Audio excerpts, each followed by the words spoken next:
Hello, one. Hello, all. Welcome to the March 29th through 31st edition of Show Business. I am CP. I am Dino of the Late Late Horror Show. And I am Lindsay of My Two Cents of Nonsense. And we're joined by very special guests this week to preempt both Shazam and Pet Sematary. Joined with me are the folks from the horror show. First, we have Cecil. Hello. And Fuego. Basso, what's up, guys? What's going on? Not a whole lot, sir. How you guys? Yeah. How collectively? I'm salivating over Pet Cemetery. Oh, yeah. More So nights. you guys have seen Shazam, so it's not that big a deal to you. Mm. Wait, before I get into the week that is, let me get to the week that was. That's poetic. Dumbo came. Really? Dumbo came. Okay. Oh, wow. Well, there you go, CP. Come on, man. That is. I thought that. Yeah, we're not in the Right out after balance Dumbo yet, right? came. That is perfect. What is perfect? You So stopped apparently right Dumbo at... came on Captain Marvel. You froze up, but you froze up right when you said Dumbo came. Yep, that's the last thing you said. And then you Oh, came back first thing you saying said was Captain Captain Marvel. Marvel. Well, That's perfect. Dumbo came in first. Yes. Us came in second. Captain Marvel was in third, and surprisingly, Unplanned was in fourth, and rounding the top five was fittingly 5 feet apart. Nah, Yeah, so that's Dumbo. that.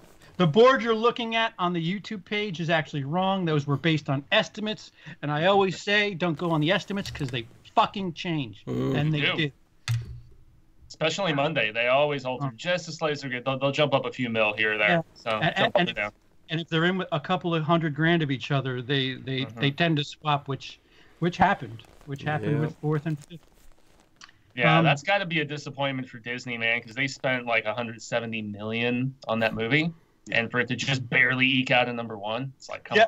on. Well, that and China, they expected it to do some buku dollars, and it didn't. It came in second, and I think it made 10.8 million in Yikes. China. So That's they're- hurt. Dang. they're tying their shoelaces together, it seems. China. Yeah, so I even don't- I don't overseas it specific didn't number. do good. Wow. Well, Chicken to China. Well, it made a lot more overseas, like 70 something overseas, I want to say.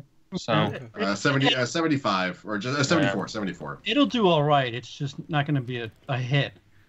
So you two horror show guys, you guys actually are the only members of the group who have seen said film. How is Dumbo?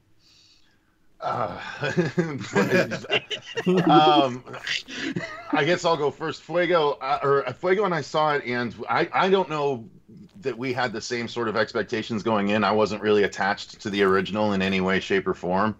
I'd seen it obviously, but I didn't remember really much of it at all. So I kind of liked going into it that way. So it was almost a fresh experience. I didn't really have that basis for comparison that a lot of people are going to have. But there were so many things that brought me out of the movie. The two in specific are very anachronistic. One I mentioned beforehand, but the other is like as soon as it happens, we're like, oh, Dumbo jumped its own shark in the same movie. That's impressive. Like it's really rough, and Fuego knows what I'm talking about. It's just that I do. it's weird. Like it's not even that Tim Burton-y. The characters aren't that interesting, so I was not a fan. Interesting. Yeah, it was Tim Burton-y in the visuals at times, but I mean, I've lost a lot of faith in Burton over the years. I don't think he's made a terrific film since Big Fish. I thought that the Miss Peregrine School for Gifted Goth Kids was actually his best movie he's made in a while, but this just didn't do it for me. I actually love the original Dumbo. Hits me in the feels big time, one of my personal favorites. And this, as we were talking about off camera before we went live, it just doesn't hit the same mark that the original did, and it almost turns into kind of a pseudo sequel in the back half with trying to rescue Dumbo's mom and all this different stuff. Danny DeVito's great though. Danny DeVito steals the show. He's got the most laughs and he's good, but most of the people, like especially Colin Farrell and his kids, they're boring. They don't really induce the emotion that's so necessary. But Dumbo looks good and it's got some charm here or there, but I'm honestly not surprised at the disappointing numbers for Disney. So. So Beach Bum was not in the top 5, and nobody saw it. I filmed a review that's going to go up later tonight, and that is the biggest piece of dog crap, horrible, garbage, awful film I have seen in recent memory. I absolutely hated that movie. Subjectively speaking, I just left the theater legitimately angry, and I always try to find the silver lining and hope of some sort. It's trying to be like a seminal stoner comedy, and as somebody who loves films like Dazed and Confused and Half Baked, and to a lesser degree How High and Harold and Kumar, the character is legit unlikable, and yet you're supposed to like him, and he's just an awful person. There's a fine line between an interesting character and a guy doing a thing. And from the trailer, it's like, all right, Matthew, I know you're doing a thing based on like your persona. Let's turn the main down a tab. And yet everybody just like worships the ground dude walks on in the movie, and I just could not figure out why. Martin Lawrence is the best part in the movie, but it's like, it's just all these different vignettes almost of, okay, he interacts and hangs out with this one person for about 15, 20 minutes, and then he moves along and sees somebody else. And Zac Efron's got this insane over-the-top performance when he's in rehab and they break out, and it's just, God, I hated that movie. I didn't hate it. I mean, between that and The Dirt, both of which I reviewed this weekend on my personal channel, I was really frustrated. So yeah, The Dirt's a difficult watch for film reasons, I'll say. Did you see Serenity? I've reviewed Serenity. Yeah, this was the Beach Bum was 100 times worse than Serenity. Really? and Serenity had one of the stupidest twists I've seen in a movie in recent memory, and yet that was so much more. I mean, it had Anne Hathaway. I mean, if Anne Hathaway's on the street looking like a babe, that will at least up things a little bit for me. And hot chick always fixes things. Yeah.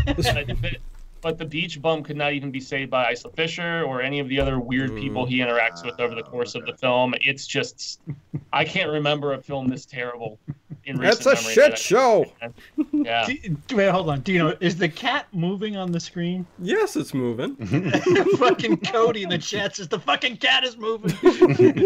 Oh my God, it is. That's just your imagination. That's before he gets hit by the car. So rounding out the week, and one of us has actually seen it, was Unplanned, which is an R-rated Pure Flix movie. Yeah, give us 2 minutes, Lindsay. Yeah, go ahead. 2 minutes. Okay, I got 2 minutes. Okay, so first of all, 2 minutes. Okay, let's start with the R-rated. Anyone who's trying to say this movie should not be R-rated, it's like they're just talking out their ass. This movie has some horrific fucking imagery in it, and that's my one. I'll use it for that.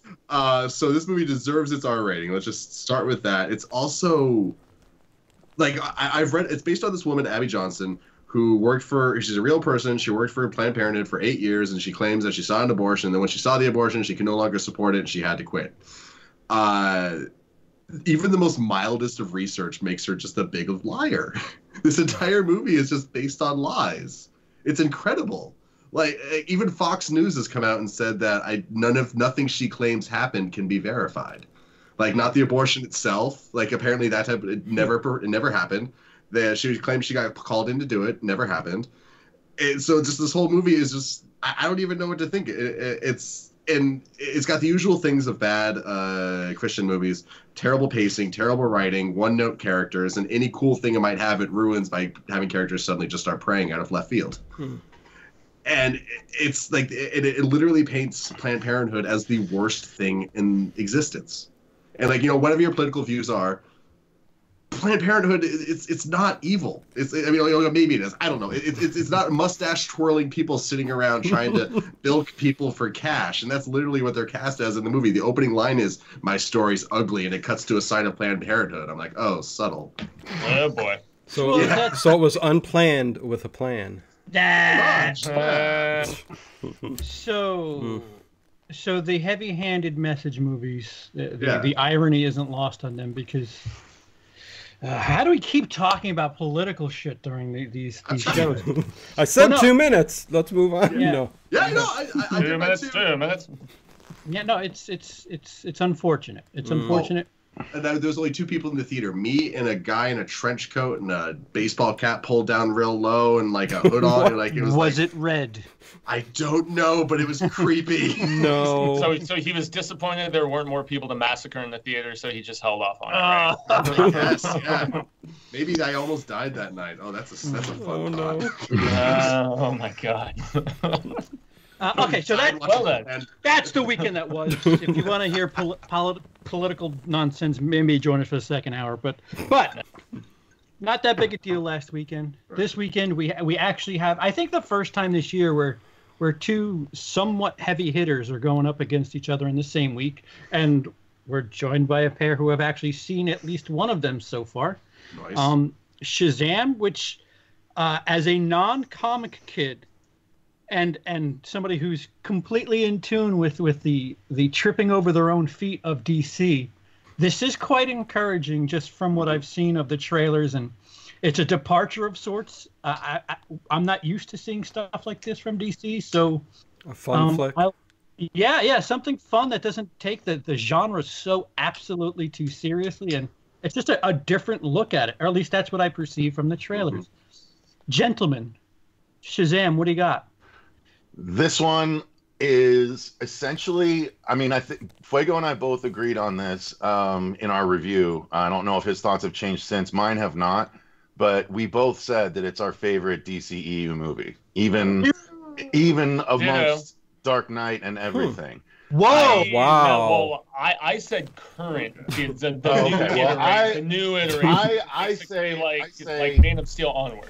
Here's the Fuego's like, whoa. Fair. Okay, yeah, bring it back a little bit. Dark Knight is very good. Obviously, this is very good in a Marvel-ish way. Mm-hmm. So that's what I guess I'll say. So definitely the best of the recent. Obviously, Dark Knight is of a different sort of ilk, or at least you'll know that after seeing this. This Godfather 2. This feels of just, this is DC actually making a really fun movie. Aquaman still was kind of borderline at times. Funky at times, sure. Yeah. This leans into the comic book big time, and I think they did an excellent job. They picked actually a really great series to choose to do it. And they did something in it that I thought for sure, as someone that's read the comics, they would have saved for the sequel. And so because of that, it made for an entertaining movie through all three acts. That third act, people are never going to see coming if they're not familiar with the film. So it was really great in my estimation. So. Yeah, Awesome. Shazam for me was a character that I'm into comic books, but nowhere near to the degree that Cecil is. I mean, my knowledge is primarily, like Batman and Spider-Man and some X-Men and things like that. So Shazam is not a character I knew very much about. We've had Shazam for a couple of weeks now. Just Brie Larson is in a movie called Shazam. Yeah, exactly. She's also Captain Marvel. Like my only experience with Captain Marvel really was reading Kingdom Come, where Lex Luthor reprograms him and he's evil and everything, and that was really my primary experience with the character and stuff. But I didn't mean to step on you there. I'm sorry. You're fine, man. My experience with this is kind of as I mentioned on the review with Cecil, the same that it was when I went to see Ant-Man and when I went to see Guardians of the Galaxy. I went in knowing diddly squat about the characters, and I completely fell in love with the vibe, the heart of the film, just the really kind of sweet message at its core, and also just the unrelenting humor that most of it hits. I was a little disappointed by the villain, and that's the Marvelitis for you, I guess. The villains are often forgettable, except for like Loki and Hela and Killmonger or whatever Michael B's name was, and Thanos obviously. But this movie was great, man. It was billed as big but a superhero movie, and there's even an homage to that in one particular scene in the mall. So yeah, it nails it, man. It really does. I loved it. I don't like it more than Batman Begins, but that's really the only DC movie I can think of that. Only? Yeah. More than Dark Knight. I actually am not a big fan of the Dark Knight. I like 2/3 of the Dark Knight. Wait, which I'm one of those people. The first 2/3. It's too long. I prefer Batman Begins. I think Batman Begins is the strongest of the Nolan trilogy, personally, and I hate the third movie actually. Oh, it's so bad. Well, the third movie's awful. It's trash. Yeah. So bad. What on earth is happening? Because I'm a big Bane fan, and they did not do Bane. Like, casting Tom come Hardy on. versus Dark Knight Rises can be thrown out the window with fucking Batman and Robin, in my estimation. I'm an intimidating villain, guys. Yeah. I'm here to blow stuff up and cause mayhem. Hear me. Football field and for whatever reason. We have Bane with us now. Yeah. I'm excited. I haven't been this excited. Like I honestly almost fell asleep during Aquaman. Like it was okay, but it was just so overwhelming. I just couldn't latch onto anything. Yeah, same. And I'm down. I'm excited. I like how dorky Zachary Levi looks. He looks like he's just filled with air, and I kind of love that, like because he's just such a dorky dude. Yeah, I'm down. I'm excited. And I have to say, Jack Dylan Grazer, the kid who plays Eddie in It, he steals the movie. He's so damn good. Yeah, see, I think something that I find endearing about comic book movies that I find myself drawn to is the sense of wonderment. Not like this. Of course, I'm a superhero. I'm so and so. These people that are like amazed and just impressed with these powers that they have, and it's again just from the trailers I'm going on. It seems to have that tenfold where it's like, oh, can you imagine what I can do? This is look what I can do, like that. Right. I want to see something like that. A normal dude who just happens to have powers and.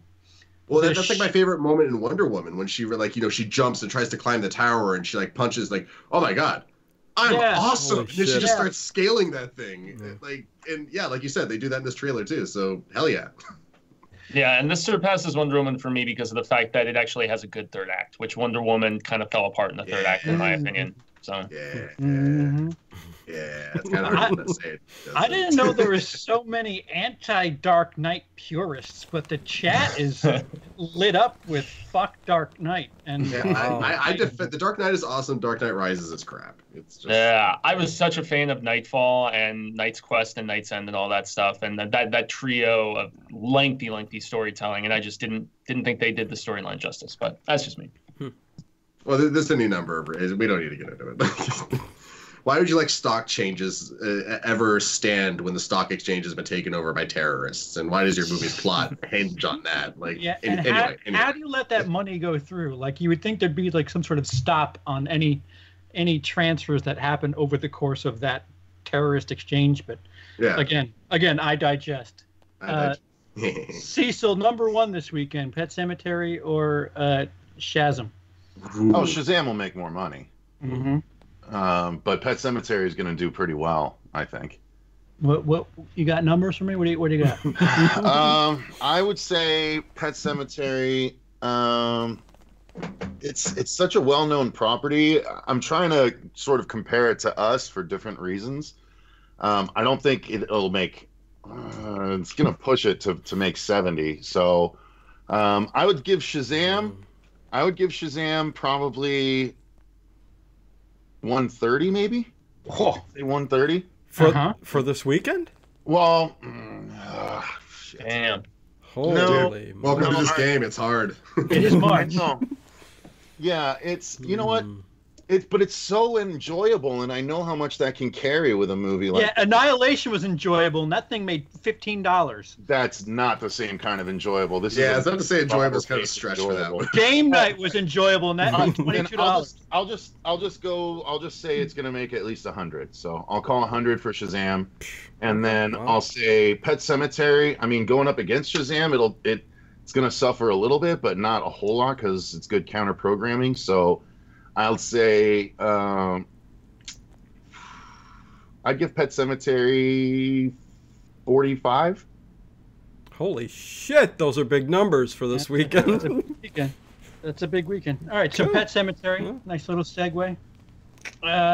Dino, you've been kind of quiet lately. What are you looking forward to? What are you expecting? Are you planning on seeing Pet Sematary this weekend? This week? Yeah, probably. I'll try to get the Shazam and Pet Sematary. Two from Dino. Well, two big movies, so I'm trying. Don't think I'll see Best of Enemies, although that looks like a damn good flick. So Michael Shannon, man. Yeah. What's I mean, Pet Sematary, you know, who knows? We'll start talking about that in a second. But Shazam, I'm excited about. It's, you know, so yeah, I'm very interested. But I like how The Best of Enemies looks like a sequel to Three Billboards. Like Sam Rockwell's just playing the same character at a different point in his life. Right. I saw that. I'm like, this guy's typecast now. He's Right. He's racist white guy from now on. Watch, he wins the Oscar for it again. Yeah. Lindsay, stay tuned what about... for After Hours for the racist comments. But yeah. Woohoo! Well, Jordan Peele came out and said something this week. But anyways, go ahead. Yeah. There's a teaser for the After Hours show. I mean, I'm gonna try and see both for sure. I'm probably more excited for Shazam, which I gotta say is probably gonna make like 60. That's my guess on that. Oh, are we throwing numbers out? I would have thrown something out there, but we're having fun. We're having fun. I'm just. I have a feeling. I think it's going to be under 60. I think it's going to do about the same as Aquaman. I don't know. Pet Sematary is. I don't know how that one's going to do, but it's just that I can't. I hope that drum music is in it because that drum music has been just like rattling around in my head since the first trailer. So I hope that's like actually in the movie. Well, I doubt they took it out, but you never know with trailers, man. They invent all kinds of crazy cool stuff. Yeah. So who knows? Mm-hmm. And if I'm not mistaken, you guys are seeing it Wednesday with me, right? Oh, that's cute. Oh, yeah. I'm not flying to fucking Arizona to see it. We just have the same screener schedule. Yeah, we're seeing it then as well. Yep, Wednesday evening. Thoughts, anticipations, worries, excitements? Go ahead, Fuego. You go first. I'm so specifically about Pet Sematary or just box office predictions in general for the weekend, because I think these two are neck and neck. Honestly, I think Shazam's going to make a little bit more. I think maybe since it's not like a super well-known property, I don't think it's going to top 100. I think it'll do 70-ish, you know. And I don't. Pet Sematary isn't a property that has the beloved scare factor like it did. It's not going to come anywhere close to it money, obviously. Right.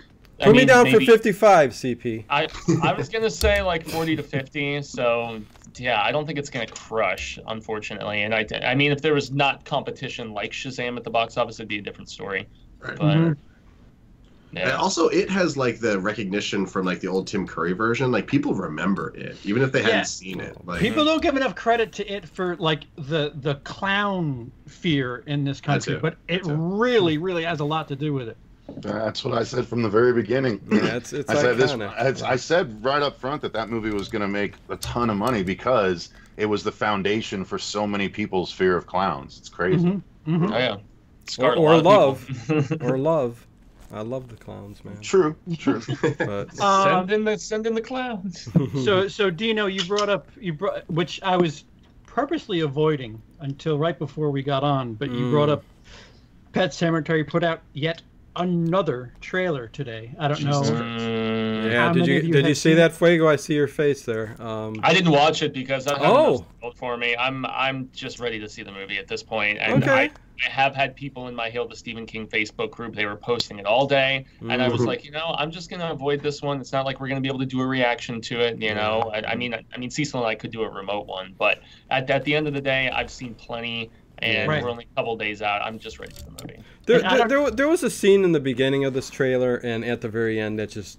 Yeah, I'm not putting down the movie. I'm excited. You know, this movie looks great, but there's, something at the beginning of this with the daughter, the girl, in the tub. But, Lindsay brought up a good point. But I don't want to give any spoilers now to you guys. But well, listen, as far as the spoiler of this movie, they went balls deep with it from, like, Jump Street. If you somehow don't know things about the daughter, then, man, I need to know what circles you run in. Wait, because the daughter? I was focused on that freaking cat, man. I wasn't even looking at the daughter. I just want to know what's going on with that cat. Don't tell me there's something going on with the daughter. And that's the moving cat here on the feed, right? We need some gel in its hair. But anyways, yeah. No, it costs us to get the same cat of the movie in the video here. And there was a stupid jump scare at the end of this trailer with it just looked, and it was CGI'd to death. That's been used before, Dino. That bed scare, right? Right. Jumping up and the CGI was so quick. It looked terrible. That beginning and that end, I just had a couple questions, but everything else in the trailer that they released today was, I mean, it was good. A lot of stuff they're throwing at you to say this is like nothing you've ever seen before, or you know, with the original movie and stuff. So yeah, we'll see. The other problem is if you don't have ad blocker on your YouTube and you're in certain horror circles, they're putting TV spots on front of anything that's remotely horror related, and like you have to wait at least 5 seconds to get past that footage, and it's like, guys, what are you doing? Like, what is this? I don't understand the method behind all this. Do you think it's because they're worried about it, and so they're just pushing it extra hard? It's one thing to be worried, but why are you giving away such details? Crucial detail. Yeah. I think it's the maybe not like they're worried about it, but they just want it to be it. I think they just want it to be it so much. Like they're pushing, like the It trailer gives away that Georgie dies. Maybe they're like, oh, if we push that there's something going on with the daughter, that'll grab interest and more people will see it. I think they made the wrong decision on releasing that little twist, even though I think they probably needed to. And I think that's why you're getting all this big push now, because they want. The other thing is Georgie dying is prologue stuff. Georgie dying is, of course, like, yeah. Right, it's in the first chapter of the book. Right. I mean, I'm not agreeing with the decision. I'm just like trying to, like, from a business standpoint, I think that's what they're trying. That it's dumb, but I think that's why they're doing it. Right, but that major death in the original Pet Sematary film, at least, is second act. It's somewhere towards the middle, if I'm not mistaken. well, in the book, it basically bookends the end of part 1 and segues into part 2. Okay, so the halfway part. The first third, yeah. And it's looking like the death of the daughter is fairly early on from the trailers. I really hope so, because, like, if not, they gave away something tremendous. Well, they have to build it up. It'll probably be end of first act kind of thing. Yeah, it'll be like 30, 40 minutes then, I'd say, you know. And I'm stoked by the change, because seriously, we already had a really good Pet Sematary movie, in my opinion, and that's a good point. It's a different level of the tower. It's a different turn of the wheel, as us King constant reader crazoids say. And I actually like when something can surprise me instead of just demanding it be so by the book and so on and so forth. I've already seen a really good Pet Sematary movie. But I love the original. You're right. I want to be surprised. I don't want a little drip, you know, when I'm at the theater or when I'm trying to watch a cat video on YouTube. Like don't front load my YouTube habits with your damn spoilers. I also hate what they have done to trailers. The way that, like, so many trailers are like a quick 5-second versions of themselves before you go and watch the proper trailer. Like, because, like, if you're not watching with it, like, it's just so jarring. Like, I hate it. It's weird. I don't like it. They're spoiling their own trailer at the beginning of it. Yeah, pretty much. Coming soon, the trailer now. Yeah, the trailer for the trailer. Well, here's 5 key shots from what we're about to show you. Why? I've clicked on it. I want to watch it. Yeah. I think YouTube's made this big trailer sensation kind of, you know, a really big thing now. So, you know, all the effort they put into these trailers leading up to the film, I mean, it's kind of a big deal for fans and stuff now, unless they give a lot of the shit away, like, you know, happened with the Pet. I'm sorry, Dino. No, go ahead. I honestly think that 5-second pre-roll thing we were just talking about is because of mobile users. That has to be it, because they're giving you the key shots to catch those people as they're scrolling by, and then they're like, "Ooh, what's that?" And then you see right away Pet Sematary trailer, and you're like, "Oh, okay, let me stop and watch that." It's got to be because of the migration to mobile. Makes sense to me. Well, just to chime in real quick with regards to the change and everything of, you know, brother versus sister and all that stuff. Cecil did a great interview with Miko Hughes when we were at Mad Monster Charlotte. Yeah, I'd love to pick that up for you, Yeah, but Miko really put something great forward, man. He was like, who's to say it's just Ellie that dies? Who's to say Gage doesn't still die? Who's to say Lewis doesn't die? I mean, how crazy would it be if Ellie got him? You know what I mean? That sense of uncertainty gets me really excited about this movie. I feel like it's no holds barred and it's going to do whatever the hell it wants. So, and that excites me. So, what if nothing happens and he did that interview with you, and you go back and you flag him down? And you say, "Hey, what was with the interview?" Dude, what's with the misdirection? Yeah, you know. No, I'm joking. Be like, Guys. bitch, I'm Gage Creed. I tell you what I want. Hey, it got you in the theater, didn't it? Yeah. I like to go to raves and hit on Japanese girls or whatever. Well, you took Yo. it somewhere. That's not bad. Yeah. All right, Yeah. so That life's okay. Like, that sounds cool. so Stephen King films on the business end while we're here at show business, they're not known for their success at the box office if they're not named It. Yeah. Lindsay, you got some of those statistics in front of you there? Oh, I've got some statistics. Statistics. Like, Technically, Pet Sematary does have it in there. At least it sounds like it. it's an act, but yeah. Cemetery.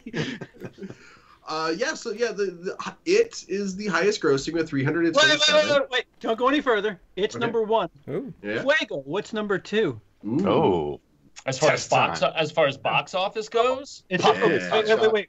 adjusted for inflation or no? Lindsay, what are you looking at? Are you looking at opening weekend gross? What are you looking at? Total gross. Let's go. Do you want adjusted or unadjusted? I'd probably say adjusted because I would think Yeah. maybe something like Carrie or The Shining perhaps, but man, I know The Mist and 1408 were both really strong, but they didn't make a lot of money. Uh-huh. Damn, You haven't even Main said four- what's number 2 yet. I haven't even said what's number 2 yet as far as Yeah. films go. Yeah, you haven't even just listed it. Yeah, Is it the original Pet Sematary? it's not. It's not. Green Mile. Okay. oh, there you go. Yeah.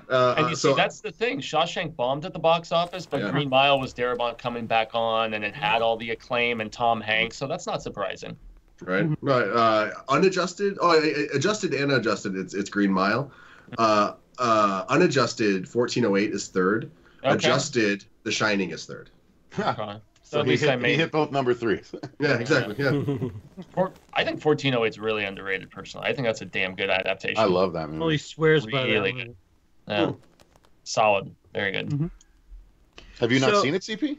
What, 1408? Yeah. I own it. Oh, okay.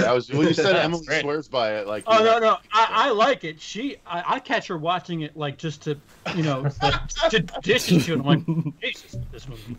I gotta get my 14. I've got it 2 hours to kill. 1408. CP's got the steelbook. Yeah. Yeah, there's times where, like, she's vacuuming. I'm like, what? You can't even hear it. What are you doing? I know it's going. I know what they're saying. It's okay. Oh, that much. Okay. She Has, memorized like, their the captions dialogue. on or some captions on or Yeah, no something. captains. She sings along. She can't even hear it. Well, we've all got that movie that we know every line of dialogue to her. Right. For her is 1408. CP, how have you not gotten yourself a dictator and recorded like a little girl's voice, like saying that it's our daughter from the future? Oh my God! Like, so, let's just leave it for her somewhere. Oh, Beth said "Stand by Me" in the chat. Where does that fit in all this, Lindsay? I don't even know if it's that high, right? I don't know if it's a big box office. Yeah, unadjusted, it did not do very good. Adjusted, it's in 7th, but unadjusted. Oh, I should spell "Stand by Me" right. That would help. Yeah, man. One of my favorite films. of Oh, all actually, time. it's actually not bad. I thought it did worse. Unadjusted, it's in 6th. Adjusted, it's in 7th. There you go. Okay, so give us the adjusted top 10. Adjusted top 10 are It, Green Mile, The Shining, Carrie, Misery, Pet Sematary, Stand By Me, 1408, The Running Man, and The Lawnmower Man. The Running Man. The Lawnmower Man doesn't even count. Right. He Yikes. sued them to take his name off of it. Oh, I forgot about that. He did. Oh yeah. It's nothing like the short story. I actually like that movie, though. Oh, it's That- fun. It's classic Arnold. So that's a potpourri right there. That list. Thoughts on where Pet Sematary 2019 will fall in that list, and reasons why or why not? Adjusted. Yeah, will it crack the top 10? Well, Adjusted. I think it the top will. 7 adjusted have all made over 100 million. 8, 9, and 10 are under 100 million. This is gonna. Lifetime box office. This will break 100. I Oh guarantee yeah. that. Oh yeah. Absolutely. Yeah, probably, yeah. And I think with the push towards new horror films and how much higher they're getting, yeah, I think it will definitely do good. Well, right. It's whether or not you dislike, have no concern for. Modern mainstream horror has had an upkick of sorts, whether it be Halloween, Right, Us. There's just, I mean, A Quiet Place. There's been some heavy hitters in different subgenres of horror. So I'm fascinated to see what something like this could do, if only on the heels of everything else that's come before it. Well, I felt like, a few years ago, everything was like just trying to be The Conjuring, just creepy ghosts and houses. Or maybe The Conjuring, maybe Insidious, and maybe that's the better descriptor. But now these days, like, we're getting, like, actually, kind of out there kind of concepts. Like you said, Us. Later this year, we have Ma. Midsummer coming out soon. Hereditary last year. It Comes at Night. It Follows. Like, if I had $1 for every time somebody told me to watch La Lorna, I would have a couple of dollars. It looks good. I did see a trailer for that. It looks good. The guy running our screenings told us, he's like, after the Phoenix Film Festival, the very next night is La Llorona. I want you guys there to give away some tickets. So we'll be seeing that one early. Sweet. And they confirmed it's in the Conjuring universe, so that's gonna really? Did they really? I didnn't know that. I did not know that. Yeah. Wow. Okay. Fascinating. Yuck. Just went downhill for CP. Ooh, is it gonna be like Cloverfield? How it's like it's got nothing to do with it, but they're just gonna latch on and throw an Annabelle doll on like one scene. And No, Annabelle will be in the background. I think at the very end, a giant Cloverfield creature is just gonna stand up, and then yes, best movie 10 out of 10. that's as far as that one movie went to get in the Cloverfield universe. We're just gonna show the creature at the very end. Hey, it's part of the universe now. So, quick thoughts on Pet Sematary, your expectations business-wise, because there's a teeny bit of news, and also horror-related, that I'd like to discuss before we go R-rated. Oh, yeah. The horror show, gentlemen. Pet Sematary. Specifically a Pet Cemetery. Financially speaking, do you think it'll... I think... Sorry, go ahead. Just empty sentences. Yes, I say 45 at least for Pet Sematary opening weekend. Well, so total, does it crack the top 10 for adjust? Yeah, absolutely. I agree with Fuego. It's going to break 100 for sure. Oh yeah, domestically break 100. Where does 100 put it, Lindsay, in the list? Let's just say 100 flat. Yeah, so it just makes 100 million even. That adjusted, that would put it in 8th place, between Stand By Me with 127 and 1408 with 94. Do you think you could do 128, gentlemen? That's what I was just thinking. If it's good, the word of mouth, if it's good, it's going to have legs, because we have until September for it to come out. And then a couple months later, we have the Shining sequel, Dr. Sleep, in November. So they're spacing the King properties really well this year. It was originally January 2020, and they moved it up to November. So now it's coming out this year, and we still have In the Tall Grass on Netflix. We still have the 3rd season of Mr. Mercedes. We still have the new season of Castle Rock. Nosferatu? Oh no, Nosferatu is his son. Sorry. Close enough though. They mentioned Pennywise in the book. I mean, it's on. It's kind of a sharing universe. It is in the King universe, Nosferatu. Yeah. So. Which looks bomb, by the way. I'm stoked about that. So. Tim in the chat saying there's an Annabelle doll in Aquaman. Is that true? I think it's in one of the scenes. Yeah, that's hilarious. That's just James Wan mucking around. He did that in Dead Silence. There was the Saw doll. The Saw puppet is in the attic of Dead Silence. Oh, James, you shouldn't keep your props. But go ahead. I'm sorry, Fuego. I kind of. He just loves those dolls ever since Dead Silence, man. I think Dead Silence is really underrated. Love that. James Wan movies go too, where like the guy is the puppet at the end, or puppeting that woman or whatever. He loves his puppets. It's great. Vice versa. Well, his handle is creepy puppet on Twitter, right? Come on, please. I would love to see it break 50 million this weekend, but I don't think it's going to, because of the Shazam factor. Even if it is counter programming, one's a violent R-rated film and the other one is something to bring the kids to. Pet Sematary. Yeah, and the Yeah, kids, family film. Oh God! It's If got any pet in the parents title. don't Well- know anything, they're like, "Oh, a movie about." Well, no, I think they'll You know- get it by Cemetery. So You know, Yeah, my it's true. first even though it's misspelled. And my also, first experience in the theater was Pet Sematary when I was 8 years old. So Oh, really? no kidding. it shows Mine how I was, turned out the way I am. That's and mine was honestly, Jurassic Park. Yeah, a little scary. Yeah. And I Sorry. have to say, another thing that's going to hinder Pet Sematary a little bit, I think, is Us. It made another 33 million this weekend. Us has more legs than me and Cecil anticipated, because we were initially like, it's not as good as Get Out. It's not going to have that staying factor. It's already made 127 million. It's probably going to make more than Get Out, and I didn't personally think it was going to initially. So I think It already has. That's going to take some of the Pet Cemetery audience. Mm-hmm. Yeah, I think Get Out at this stage was at like 80 something million, and Us is at like one and change. Go ahead, Lindsay, you got It's it. 127. CP, sometimes we're so in sync. I love it. I was literally just looking at it. It's the 10-day total for Get Out was 78. The 10-day total for Us is 120, just shy of 128. Wow. Yeah. And I don't think there's going to be a gigantic drop off this week. Even I really don't. Yeah, 40% of 30 would be I don't even think that much. less than. Yeah, I mean, the two biggest movies that we're talking about this week are pretty white people problems. So the Us is going to take that counter programming pretty heftily. Mm-hmm. Yeah. Hey, it's got 5 on it. Yo, Uh, ba-ding. Lindsay.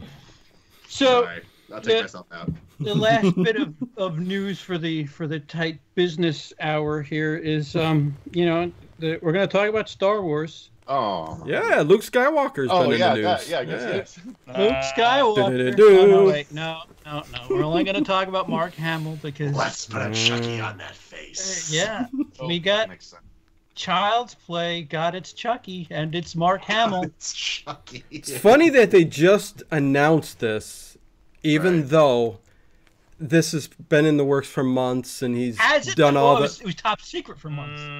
Right. But he's had to have done all of the voice, most of it at least. He's probably you know. in the can, yeah. Yeah. You know what I'm saying? So, Although, how fun would it be if we found out later that he's a pinch Chucky? Like someone else did it, and they brought him in the final hour. Like, look, we're just gonna play you the movie and fix this. Like, They have him do to Chucky what the guy who played Darth Vader did to Darth Vader. You know what I mean? Because it was a different voice, and then they changed it after. All right, so I Deep cut mean, there.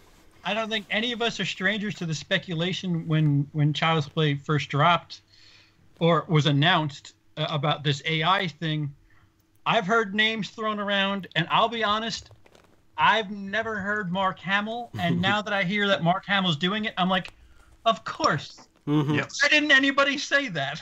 Yeah. Brilliant. Well, it makes so much sense. He's got I checked yesterday, he's got over like 337 IMDb credits, and probably 300 of them are animated. Oh yeah, it's very he- respectable. Yeah. And then not only that, but he actually voiced Chucky in an episode of Robot Chicken.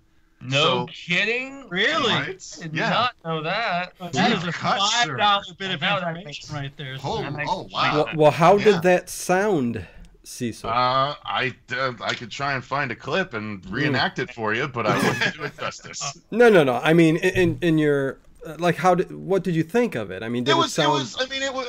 It was probably a hokey fun thing at the time. Yeah, but, yeah. I mean, it's been years, but I remembered Yeah, okay. that. You know, Okay. like it's really funny. They touch on horror icons quite a bit on that show, and that was just one of the times where I was like, oh my god, that's Mark Hamill. It happens to me a lot when I watch cartoons. Same thing happened when I watched the How to Train Your Dragon TV series.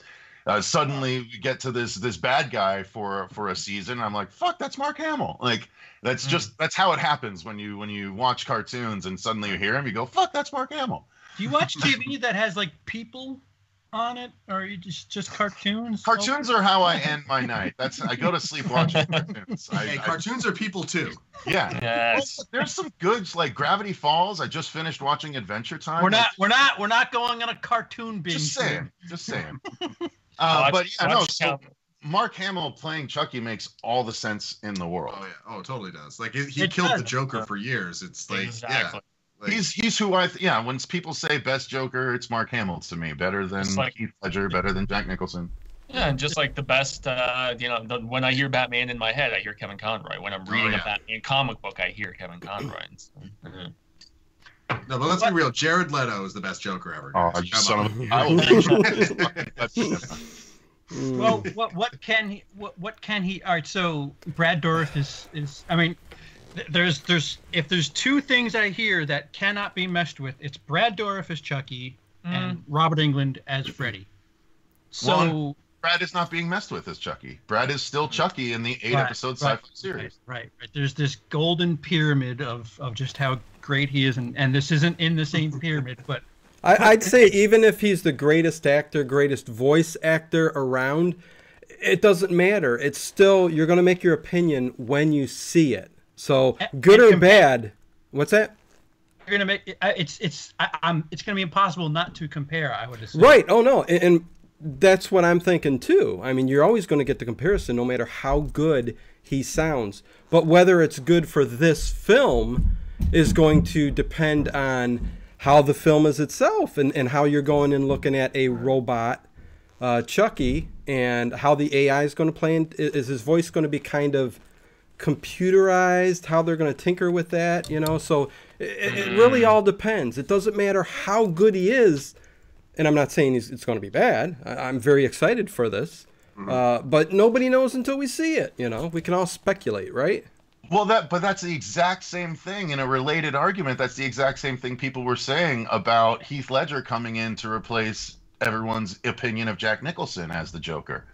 Right? Yeah. Everyone was like, Jack Nicholson is the Joker. How could anyone try and do anything, And then, boom, it comes out, and we're all blown away by how fucking amazing it was. Yes. And, Brad started somewhere, just the same as Freddy. Yeah, they both originated the roles. They both embody the roles. But, no one knew that they would do so before jumping into those roles originally. Same thing with new actors. The difference with Ledger is they didn't set this precedent that he's AI.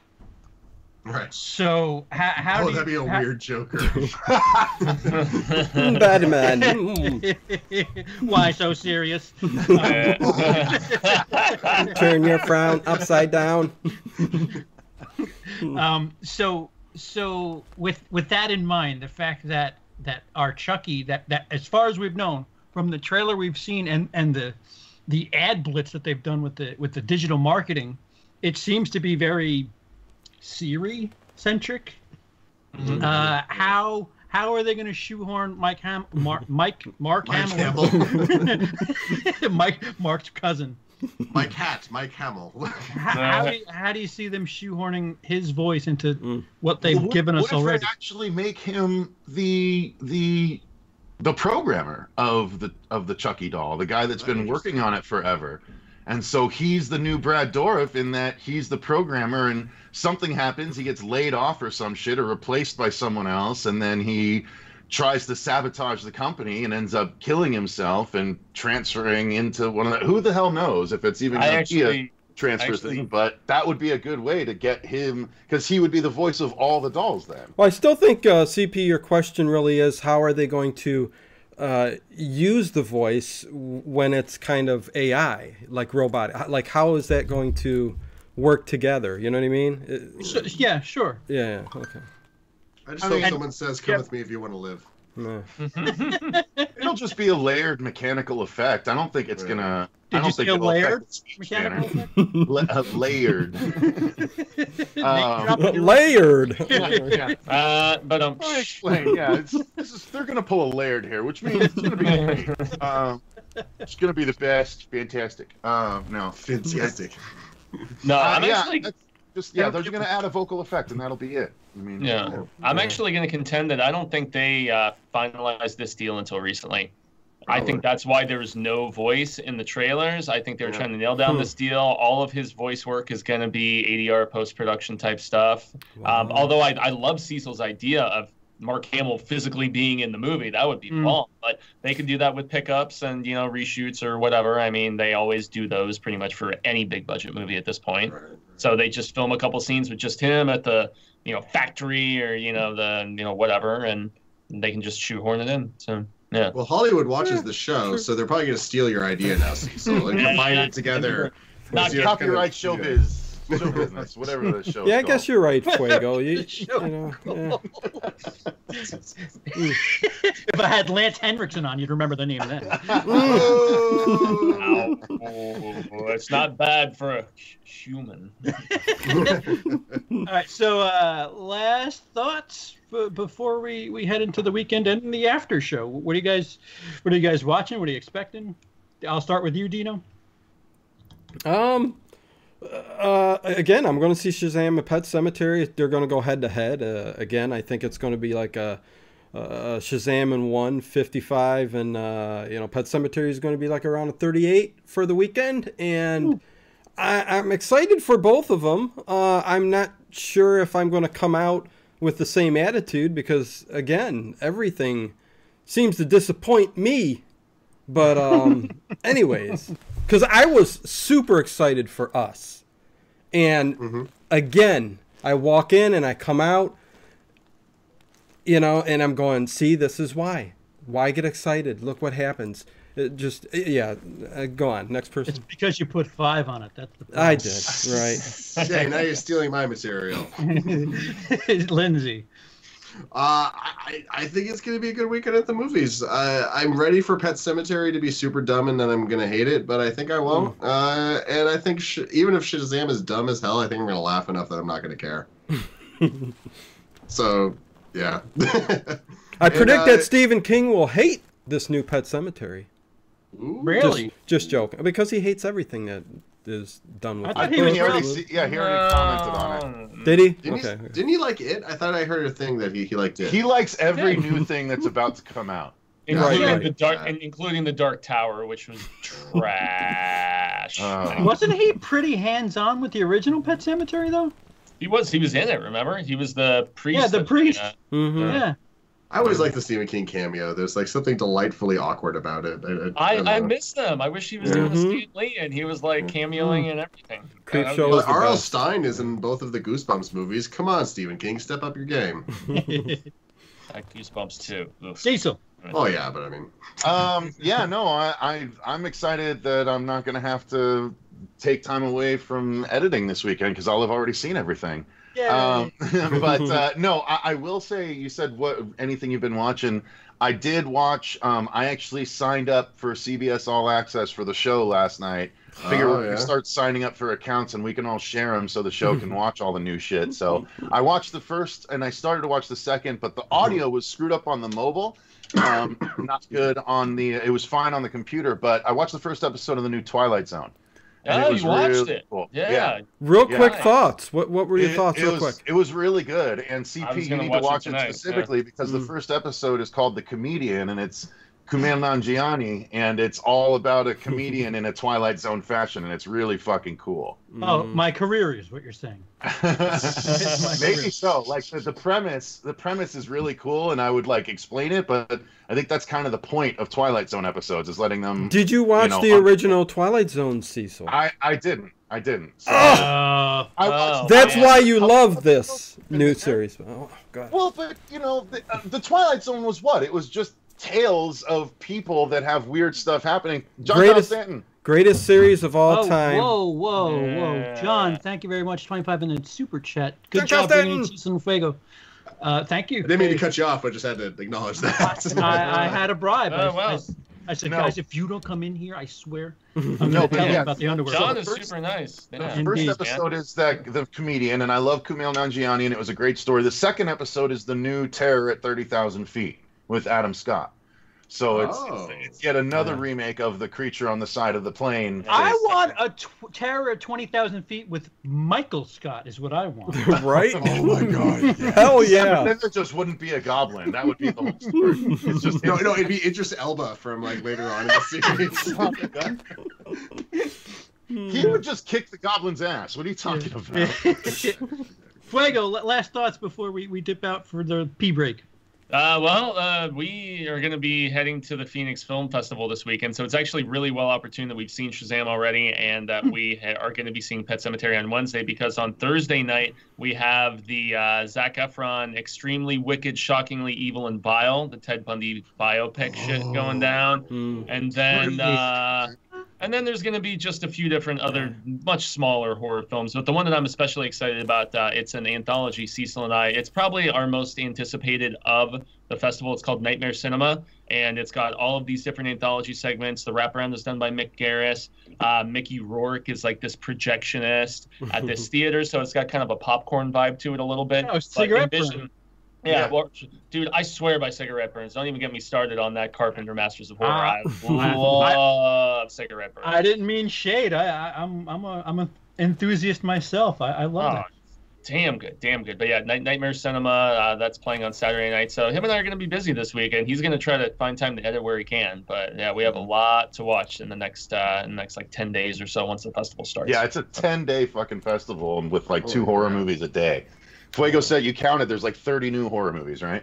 Oh yeah. We have what else do we have this weekend? Well, we don't have time to go into all of them. Yeah.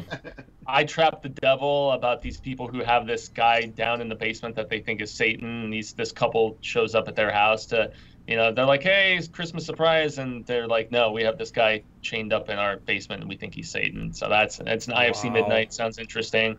It's getting some buzz. So that's another one on Sunday. So yeah, we're gonna be busy. It's gonna be fun. Holy crap, I'm jealous. I'm only seeing the cat moving in the first after the first time. You're just now seeing it. That's funny. No one else noticed it. When that was like the first thing I saw, I was like, oh, church is in the window. All right, so Dino, I have to do a little bit of work here to get ready for the next. Do you mind just shutting her down here? Yeah. Okay. Everybody saying goodbye? I'll say goodbye first. Goodbye, everybody. We'll see you next time. Later, people. Peace. Goodbye. Leggy, blonde. Goodbye. And you can find those guys at the horror show, right here on YouTube. So there you go. And I'm on Infuegotainment, separate sometimes. Are you guys sticking around for the second show? If you want us to. No. This is me formally asking. Peace, people.